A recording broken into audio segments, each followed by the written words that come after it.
Hit F12, take a look at this. Perfect. Box is looking great, isn't it? Okay, but there is something still. The crumple effect. Okay, oh, go back here.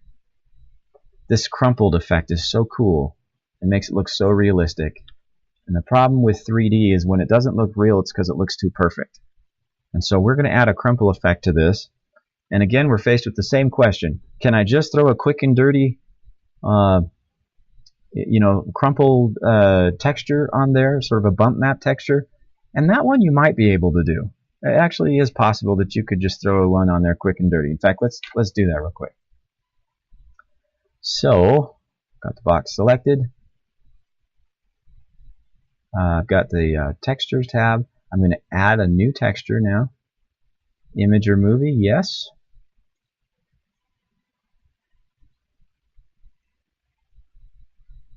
And so I'll try to pick. How big are these? It'd be better if I picked a bigger one. One sec, I'm going to check in my files here and just see. Okay, there's a 1920 by 1080. That's kind of a big one. I think that'll work. All right, so we're going to use this one. All right. So again, we don't want the color on this. We don't want it to use the UV either.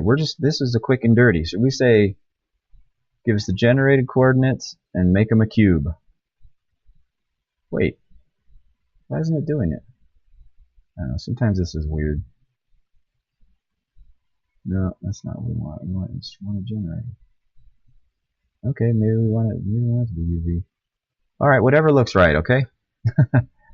For some reason, it should have worked when I told it to do generated and then cube, but I don't know why it didn't. Okay, so we're going to tell it we don't want color. We do want geometry. Look at that. Actually, that looks really good. I think that looks better than the one I did. I mean, this was like, it's kind of subtle. It can be nice too. But I think I kind of like that actually. Look at that. It's like something I would wrap, or something I'd have my wife wrap. All right, I'm gonna give it a best quality. Try texture space. Oh, that's pretty good. Wow.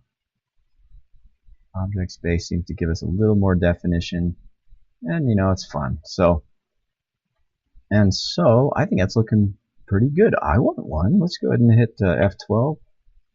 No. See, it's like I was saying. I don't know why this was showing us. Let's go generated and cube. Give that a shot. There, that's working. Okay. Yeah, maybe it's a little too much. So I'm gonna put it into instead of the bump space, I want it to be texture space. So it's gonna be a little more subtle. Yeah, it's pretty good. If I want to increase the amount of crumpling in there, what I can do is increase the geometry setting here. Okay, let's try it at 2, about 2, and see what we get. Quite a bit more. Okay, F12 again.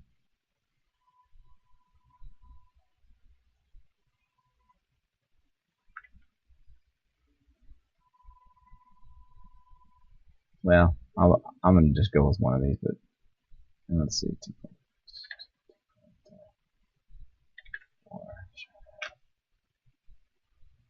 2.4. Good enough for government work. All right. Well, there we have it, folks. We've created a package. We've looked at basic texturing. We've looked at bump mapping. We've looked at the quick and dirty version of texturing that just sort of throws something on there, and we've looked at how to have more control and precision in texturing an object. And even though we're just doing this on a simple box just to teach the concept, you can apply this to all kinds of things. I once textured a Statue of Liberty, and I had to